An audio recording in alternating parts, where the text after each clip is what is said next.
I wrestled with that. I will say I wrestled with that, but I decided that, I was willing to... You'll use the devil's tool against him. Like if Duolingo knew that you're learning Spanish to lead people to Jesus and to help people to choose life for their babies, they probably wouldn't be very happy with you. That's right. They probably would not. I am yours, I am yours, I am yours, send me, Lord. I am yours, I am yours, I am yours. Welcome to the Gospel-Centered Pro-Life Podcast, a podcast designed to equip, encourage, and challenge you in pro-life ministry, and always with a focus on the gospel. Stay tuned. I felt your passion, I've touched your heart.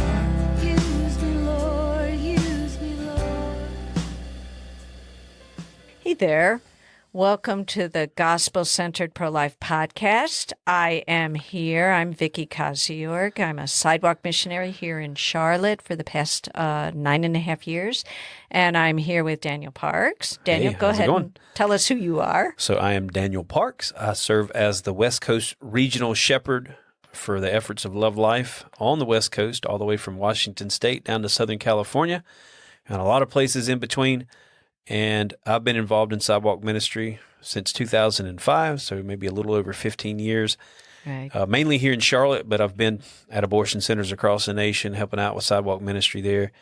So we think we have something we can teach you guys, and I'm sure some things we can learn from you guys as well. That's for sure. Yeah, we've got a lot of experience. We've done a lot of things wrong. We've done some things right, and we have a lot of sidewalk counselors and missionaries who contact us and tell us their needs and the things that they wish that we would talk about. And almost all of our podcasts come out of that kind of a situation where someone has contacted us and said, hey, this is a situation I faced, and I didn't quite know how to handle it. Maybe you guys could offer some ideas.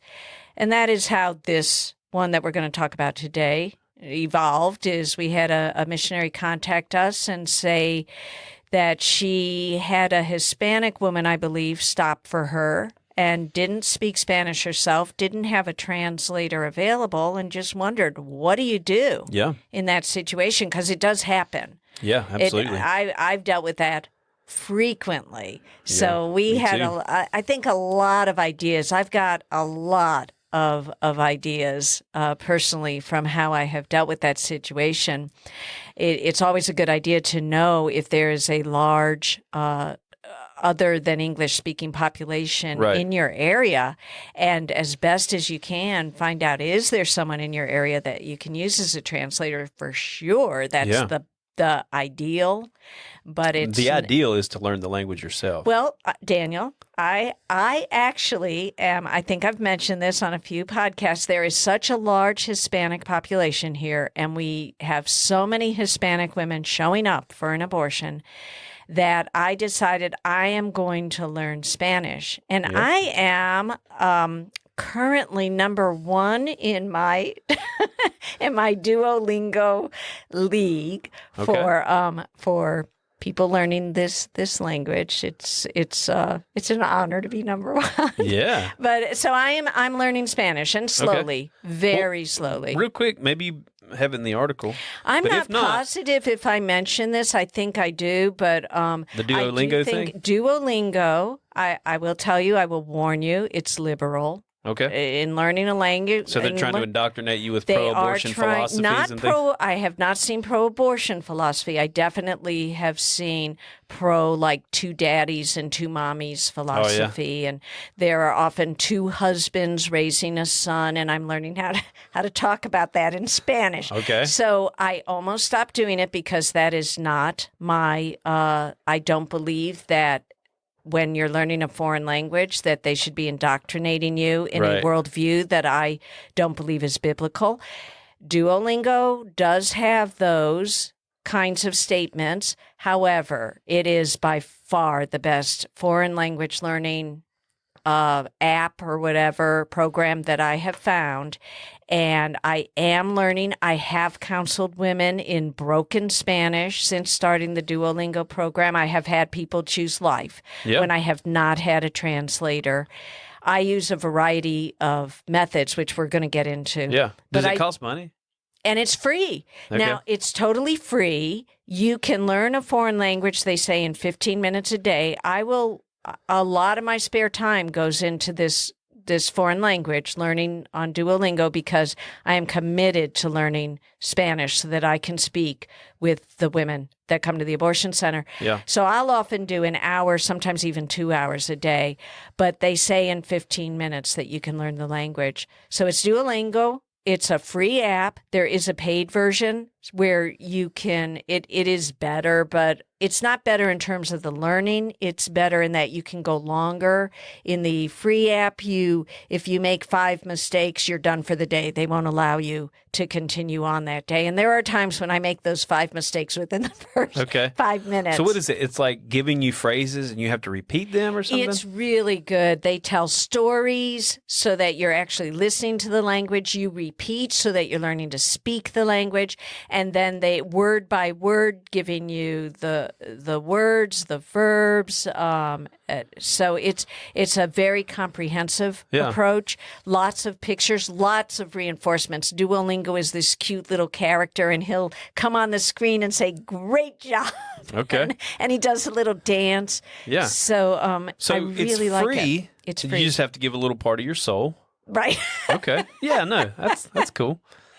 I wrestled with that. I will say I wrestled with that, but I decided that, I was willing to. You'll use the devil's tool against him. Like if Duolingo knew that you're learning Spanish to lead people to Jesus and to help people to choose life for their babies, they probably wouldn't be very happy with you. That's right. They probably would not. So let's not let Duolingo know, because I really like it. They know now otherwise. if they're listening to this podcast, which they're probably not. But anyway, so if you can't learn a full language, number 1 tip, consider learning key phrases in the language groups that you often see. Yeah. Don't abort. That's No a good aborto. one. No aborto. It's easy in Spanish. No aborto. Your baby is precious to God. Su bebé es preciosa is in Spanish. But you may not, generally, I think in the United States, that is going to be the predominant language. But I'm not going to say in every area. Maybe your area, there's someone else or some other language that is more spoken. But what we have here is we've compiled a cheat sheet in Spanish. I'm not sure it's still in our gig bag. It should be. And we put the top phrases. So think about, what are the things you say most often in English? Use a translator. Google has a Google Translator app. But use a translator or a native speaker. Yeah. And do write we down have those. that cheat sheet? You said we have it locally in our gig bag. So it's our bag with all of our sheets and things, one-liners, and that's where we have our literature that our teams pick up and they take it to the sidewalk. Yeah. Do we have a file that maybe we can put in the article that we put on Sidewalks for Life? We can put it in the article and maybe send it out to our national missionaries also, because we've already compiled one. And so if we'll try and get that to you all, but it really is a good idea to have a cheat sheet of the main things you would need to say, and just copy the main things that you say to lead a woman to life. So key phrases using the phone language app. So Duolingo is one that teaches you a language, but Google Translate is one of them. A lot of people use that. I use one called Instant Translator. Yeah. Or it might be Instant Translate. And I recommend that. I tell the story. I once led a woman to the Lord and choosing life for her baby in Swahili. Yeah. Okay. That to me, that's my claim to fame. Yeah. I think we did a podcast about that. I think we might have. Yeah. And that was fully using Instant Translator. Yeah. So Instant Translator also has a free and a paid possibility. And I started off with the free app. It is not sufficient because you can only use maybe 5 or 6 interactions and it stops. Okay. And we're going to have way more than that. Yeah. So it was $4.99, I think. Maybe it's $5.99. It's worth getting the paid app. I really like it because it speaks it and writes it in both languages. Okay.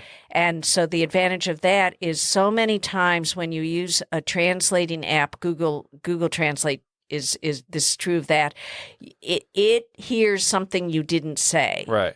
And that can be very dangerous depending on what it heard. Sure. It can actually completely change it to the opposite. I've had that happen. You don't know that if it hasn't written it out in both languages. Yeah, yeah. So I do strongly recommend Instant Translator. I think it is the best I've found, and the paid app. Yeah, I've used Google Translator or Google Translate. Actually helped a couple choose life using that. Saw a baby saved. Yeah. Just using the Google Translate app. Yeah. It's pretty cool because it'll even translate. I'm sure the Instant Translate app that you're talking about, maybe it does the same thing, but you can actually use the camera and you can point the camera toward text and it'll on the screen change the text to whatever language you choose. It's kind of creepy and weird. I think that Instant Translate does that, but that's really good. Also, what I discovered the last time I did this, the last time I counseled a Hispanic woman using Instant Translator, because she didn't speak a word of English and she's in a country that speaks English, she knew about translation apps. She had her own. Yeah. And pulled it up on her phone because she was familiar with it. So each of us had our own phone using our own translating app. And we had a great conversation. She chose life. It was really useful. Yeah. The wonderful thing about this, you may all think it's, oh dear, someone's coming, they don't speak English, what do I do? It is actually an advantage because in our facility, the pro-abortion crowd comes streaming over to tell them all kinds of lies about us and try and talk them into going in. Yeah. But very few of them speak Spanish or whatever the language is. And so they cannot sabotage the your woman standing there conversation. thinking this person's just a whack job. They just come over screaming in some unknown language. It has been to our benefit because I've got the app open and she's already established trusting me a little bit using that app. So the other advantage, which you may not think about, but I thought about after the last conversation because it was successful. Yeah. Not that I did everything right. I'm sure I didn't. And you can be unsuccessful and do everything right. Right. So I want to make sure I make that point. But it did end well, the last one, and I've got that whole conversation there. Yeah. Written out, recorded. What a great training tool. Right, yeah. That could be. Or just for yourself, if it went south and you are thinking why, you can review what you've done and you can learn from it. Yeah. So there's that advantage of the apps. Yeah. So we have pamphlets also available in different languages. Yeah. That's another thing that I think every place should have. Yeah. Well, currently we have our Hope is Here pamphlet, the one that we hand out as people are going into the abortion center in English and in Spanish. Right. That's the only two languages we have it in. Right. We have a post-abortive brochure that we hand out for those who've had an abortion that currently now is just in English, but it's being worked on to be in Spanish. Yeah. I know that if you're in a city, if you're in a Love Life city, and you're seeing maybe a consolidated group of people from another language, maybe other than Spanish or English, we'd certainly be more than willing to look into getting a pamphlet, a version of that in whatever language you think, for sure. Yeah. But there's other things out there too, beyond just our literature. If you're not in a Love Life city or whatever, there's resources out there. Of course, there's gospel tracts in all kinds of languages as well, and those are important to have. I'm not sure, but I would guess Ray Comfort, he has a great little tract. It's like Life in the Womb or something like that. It talks about the baby's development and then shares the gospel. And I'm sure he has it in Spanish. I haven't looked, but he has a lot of his tracts in Spanish and maybe in other languages as well. So that's something to look into. The Tiny Hands That Hold My Heart, those brochures or those booklets that we've used in the past, they have those in Spanish. So I think you can go to tinyhandsbook.com or .org, something like that. You can probably just Google search it, and they have it in English and in Spanish. So there's some options there for that. Yeah. Many times I will call someone that I know speaks Spanish is again the dominant. Right. But we have other people that speak other languages that are on a list, and that's kind of the next, I think, important thing for you to do as legwork prior to being on the sidewalk. If you can, collect the names and phones of people, maybe friends, people in your church who speak a different language, and they would be willing to translate by phone. Right. So I've put Connie as our Spanish-speaking translator, one of them. I'll call her. She almost always is available and will pick up. Yeah. And I'll tell her very quickly, I've got a mom on board, the mobile ultrasound unit right now with me, and we need a Spanish translator. I'm going to put you on speakerphone. Can you just talk with her? Yeah. Now, Connie is also a trained counselor, so I don't usually even have to say anything, at least through part of it. During the ultrasound, I will, to tell Connie what we're seeing and what to be saying. But during just sharing the gospel or sharing our resources, Connie's trained and she will say it. But we have had times, just this Saturday, I think this past Saturday, a Spanish-speaking person that was at our Love Life March came running over to help. And she didn't know what to say. She was not a counselor, but Courtney, your wife, and the counselor, our counselor, told her what to say, and she was able to translate. But you can do it by phone. Yeah. Remember that you could put them on speakerphone, and that has been very effective. Again, we've led women to the Lord. We've had women choose life just by having on the speakerphone someone who speaks whatever that language is. Yeah, and if that's someone, maybe you have a counselor that comes out to the sidewalk on a regular basis that would also be willing to be on call for these situations, then you essentially would just be able to hand the phone or have them on speakerphone. You don't necessarily have to directly talk and they translate. If they know how to talk to a woman at an abortion center, just get them on the speakerphone and let them take over.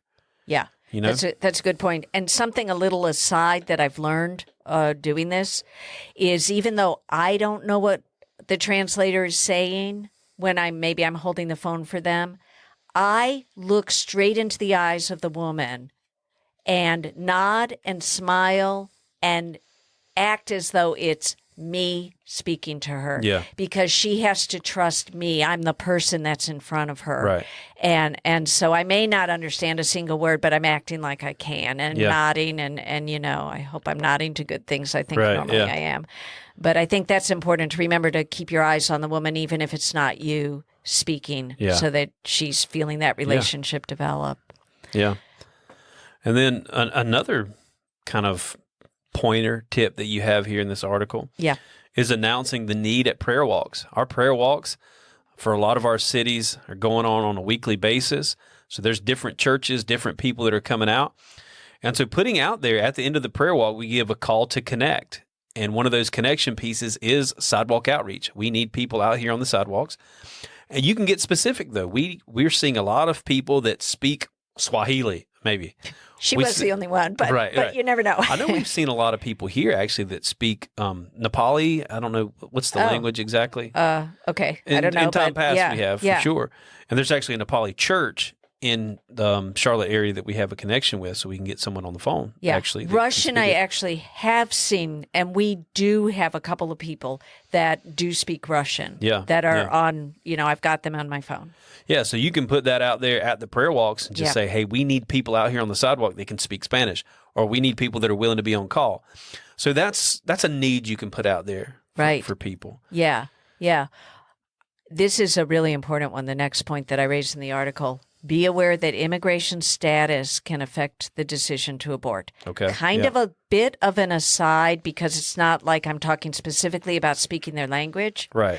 But if you have, I tell you, I see this all the time, a Hispanic woman who is crying.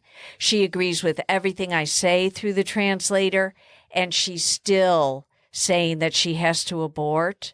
Have in the back of your mind that the reason might be that she is in this country undocumented, and she's terrified that we will report her to the authorities, and that she doesn't have health care or whatever because she can't get it because she's undocumented.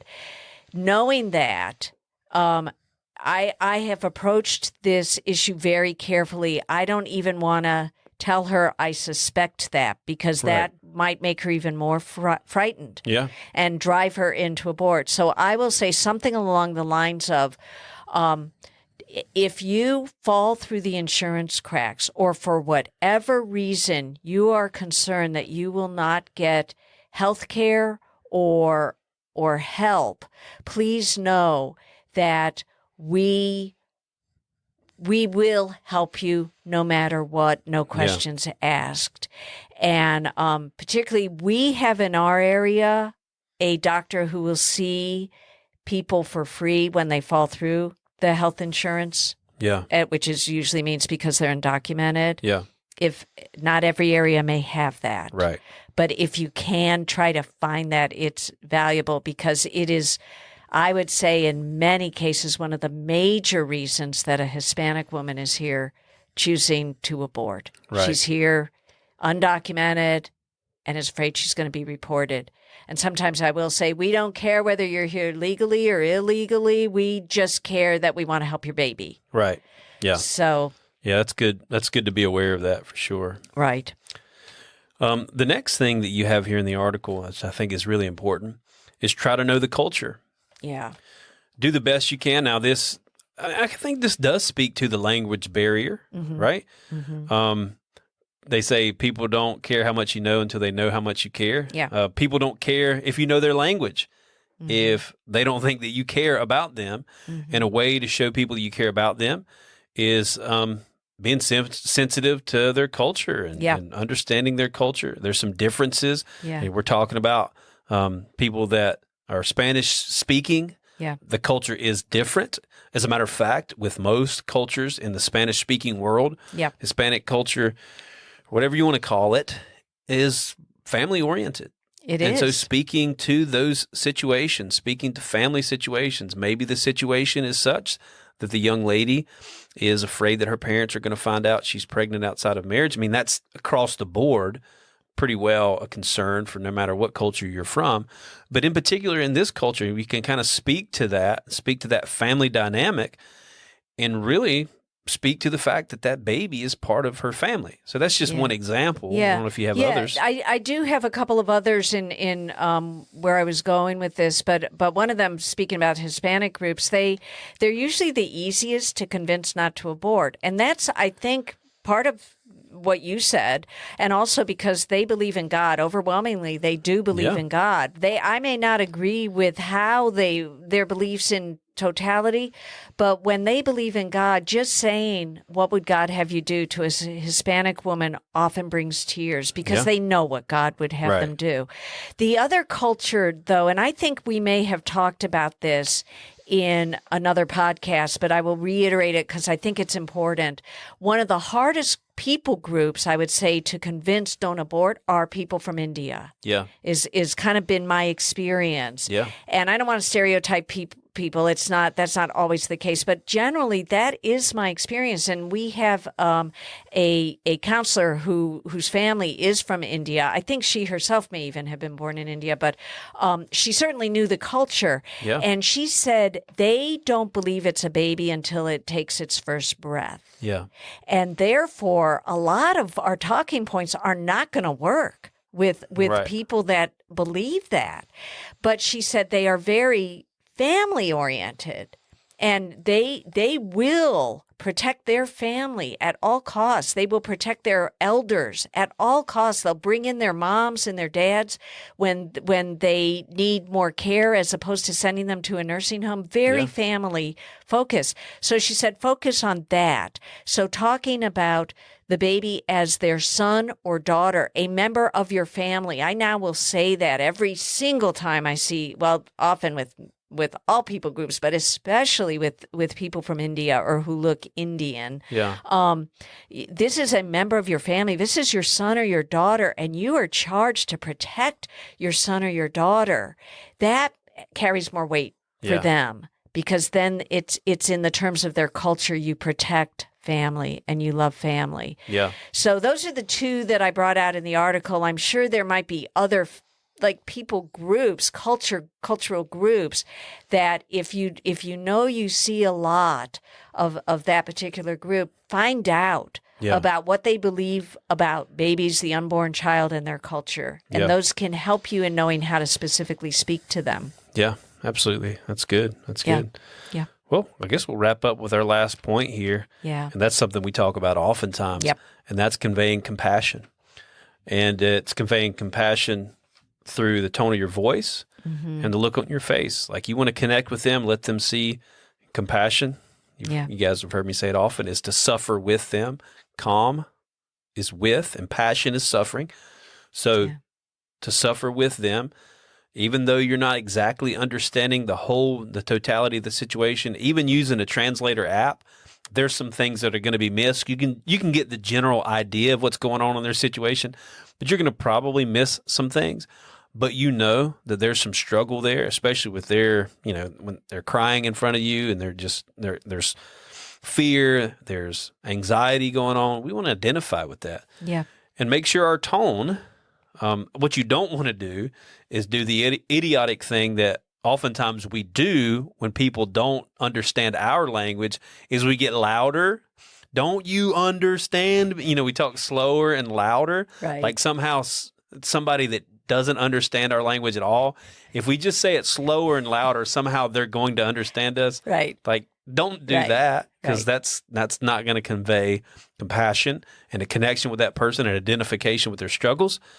Slow down, calm down. You're excited because somebody stopped and talked with you. You're trying to fumble and get your translator app out or get somebody on the phone.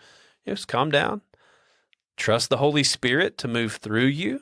Right, I think that's the very last point, right? In this article is trusting the Holy Spirit. Like God does miraculous things. Yeah. Whether you believe He does or not, God can give you in the moment the words to say. You can speak in a supernatural language. Like God still does that stuff. There was a story I heard, a guy in Florida that reaches out at the abortion center there, that God supernaturally gave him the ability to understand the language that he didn't previously understand. So trust God to do that. That's not going to be the normative experience, Right. But God can do that.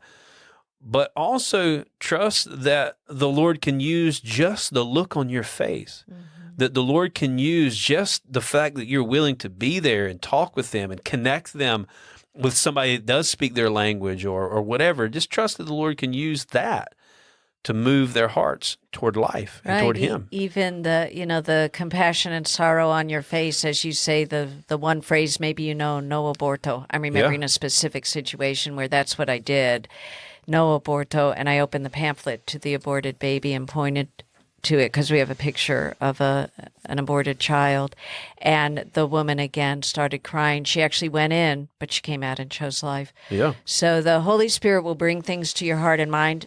The Holy Spirit might also bring miraculously someone who speaks that language at that moment. That has happened to us so many times. Yeah. So many times. So I hope those are all tips that will help people know that we can do this even when the people don't speak the language that we speak. Yeah. It's pretty amazing what the Lord will do when we make ourselves available. And just want you guys to know that we appreciate you who are serving out on the sidewalks, making yourself available to be a mouthpiece for the Lord. Just believe and trust that the Lord will help you overcome the language barriers, and hopefully these are some tips that will help you do that. I would encourage you to reach out to us. You can reach out to me, Daniel, at lovelife.org. You can reach her, Vicky, at lovelife.org. We'd love to hear from you. Maybe you have some questions or some comments to make about this episode or other episodes. So please reach out. Please also share this podcast episode with others that you think it would be a blessing to. Leave us a review. If you can find out how to do that, some podcast services, it's not easy to find out how to leave us a review. But if you're able, please leave us a 5-star review. That would be a tremendous blessing in helping getting this podcast out to more people. But until next time, God bless. God bless you all. Give me an outlet for love. Give me an outlet for gratitude. I know it will cost me my life, but nothing's too precious since I met you.